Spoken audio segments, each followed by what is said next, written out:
Officer Michael Fanone, Metropolitan Police Officer. You're on trial right now. Lying. You want an Emmy, an Oscar? What are you trying to go for here? You're so full of shit, you little fat.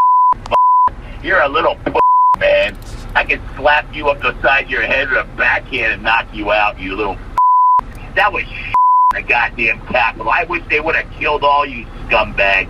They stole the election from Trump, and you know that, you scumbag. That phone call, which I actually received while I was testifying. This is what happens to people that tell the truth.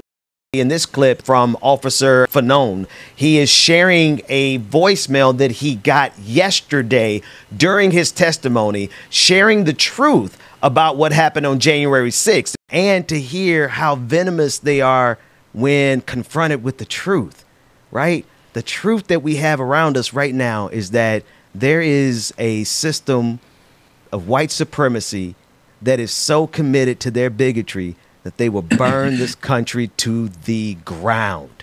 And when confronted with that, they do stuff like they did to Officer Michael Fanone as he gave his testimony yesterday. This is the voicemail that was left for him because they could not stand the truth of his testimony. There is a word that should absolutely be associated with America today, and that word is denial. Now, we hear the word denial a lot, but just think about the definition. It was important for you. You did not want us to censor that. What do you say to that? What do you want people to know? And that idiot. I mean, I remember like my first reaction immediately after listening to that phone call, which I actually received while I was testifying in the hearing today. This is what happens to people that tell the truth in Trump's America. Yep.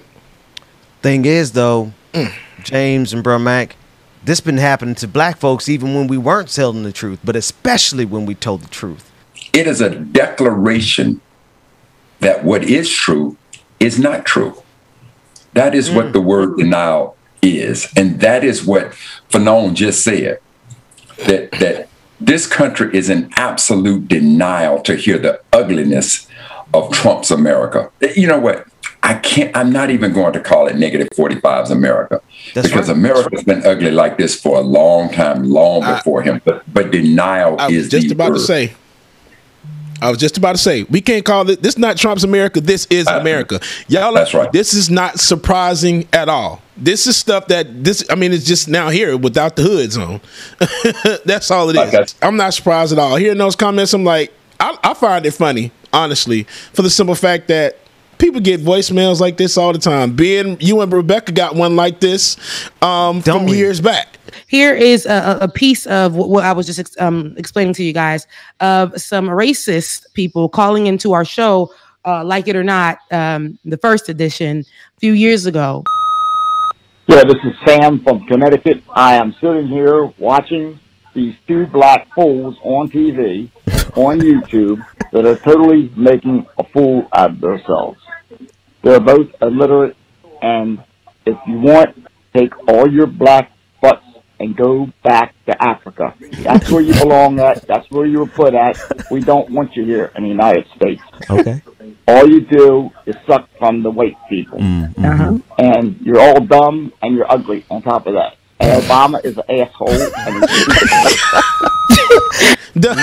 It makes these people are just delusional and stupid. That's all. They're Fox News viewers. They don't have anything else to do with their time. I don't want to dismiss them. They are very thoughtful and strategic in how they drum up this hate. Very thoughtful, very creative in how they do it. And they know that it does not need much. When you got an explosive reaction, all you need is a catalyst for it. And they're simply being that creative catalyst to keep this type of nonsense going over and over again.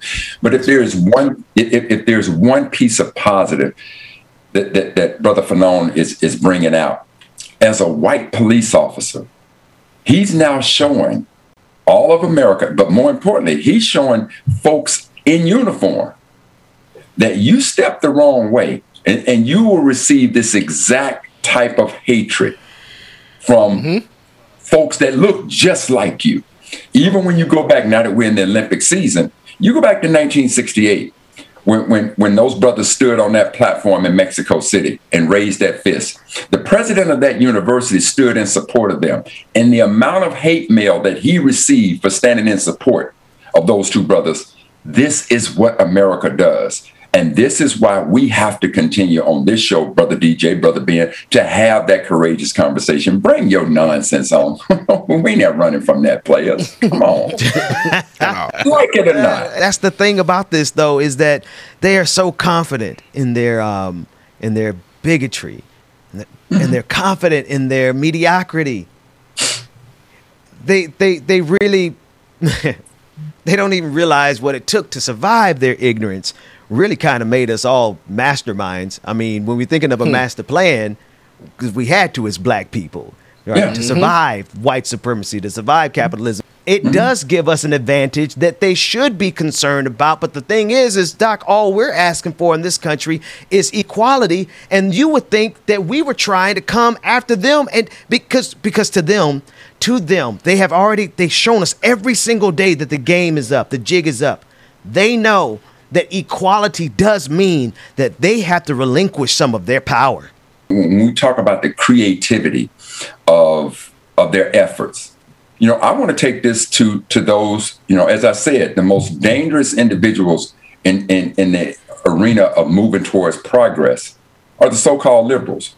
Now, even on a show like this, see, when we began to talk about our truth and our experience, look at these social media owners like YouTube and Facebook and Twitter and the likes. If we began to speak too much truth to power, now they find their subtle ways to go, what we have to censor. They don't want to say the word censor, but they want to talk about protecting the community. This is a way of shutting us down. If you want to know my experience as a black man, don't think that I'm going to serve this up to you in some pleasant kind of way, because for us as black men, this is not our reality. Our reality is not told in a way that makes you feel comfortable. So for those organizations, the same way, when we began to speak truth, all of a sudden now they want to take the Ben Dixon show down for a week. Because of what? Because we spoke our truth.